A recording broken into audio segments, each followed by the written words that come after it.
Welcome back. The City of Peoria will soon prepare to tackle yet another budget. So joining me today is Peoria City Manager Patrick Urich. Thank you so much for being here. It feels like we were just talking about the budget. It wasn't that long ago. It really wasn't. We're back at it again.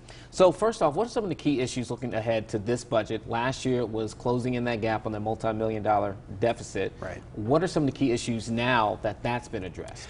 Well, I think that we have to always be mindful of the fact that we're still in this state of flux with the city's budget.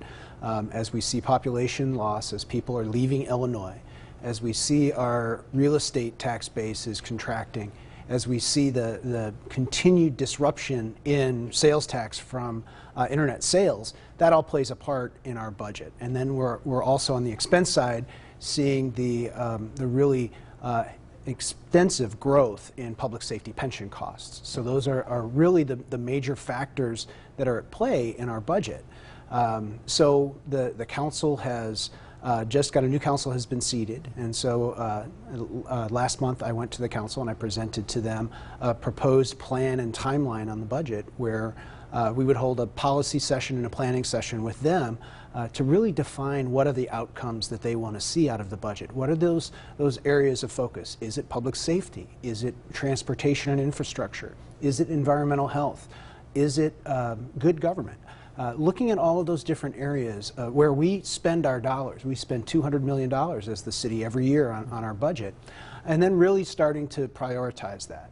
And I think that's one of the things that we're looking to do, and our staff is looking at trying to change things from what we've done in the past. We're looking at more of an outcome-based budget where we would then look at the programs and services starting from a 0 point and saying, what are the council's priorities, what's the most important public safety function we have, and then build the budget up from there versus saying, here's our current budget, and then cutting our way down to balance it. And I know you all are going to do more community outreach. Well, we'll get to that in just a second, but thinking about Springfield, you mentioned some of the online sales, pension reform. Those are things that come out of Springfield. Correct. Some of that, the online sales part, was addressed a bit. How is that going to impact the city, and what are some other things that lawmakers did just in this last session from a city standpoint that you all were looking at? So there are probably the biggest thing is the online sales. As part of the vertical capital construction bill that the General Assembly passed, they included provisions that would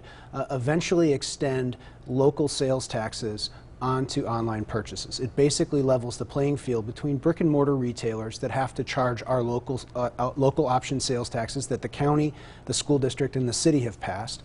And then it will be extended to all of those online retailers eventually. We'll get to that in about a year. I think they'll be able to have that imposed across the gamut of those types of services.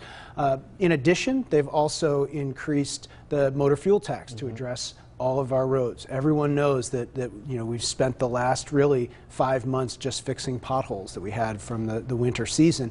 So this is something that we should see some additional revenue coming back to the city. There's also a pretty sizable state capital construction bill that will be focusing on highways, so we're excited about that. And then also, I think we're seeing that they're still going to take up pension reform. They're still talking about that.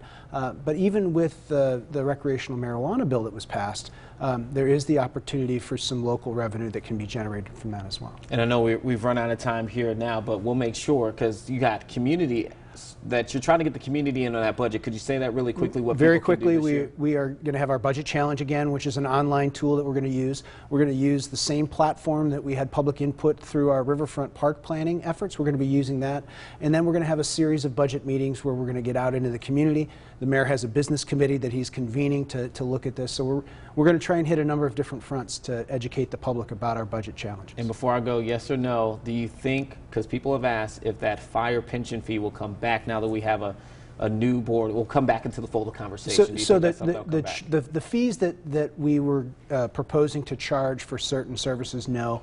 We do have the public safety pension fee. That's there for a 3-year period of time, and then that will be sunset after that. All right, as always.